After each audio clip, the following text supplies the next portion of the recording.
How to fix Valorant and not launching easy and quick. If you want to fix this problem, all you need to do first, just type here background apps, then turn off all the background apps here just by turning off the first option, then close this window, and after that just try to run Valorant as an administrator, and if that doesn't fix your problem, restart your PC and let's move to the next method. Now right click on your desktop, click NVIDIA control panel,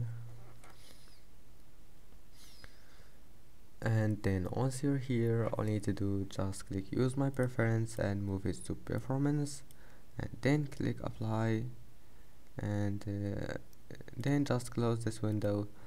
And that's it. I hope that can help you, and that's it for today's video. Don't forget to like and don't forget to subscribe, and see you in the next video.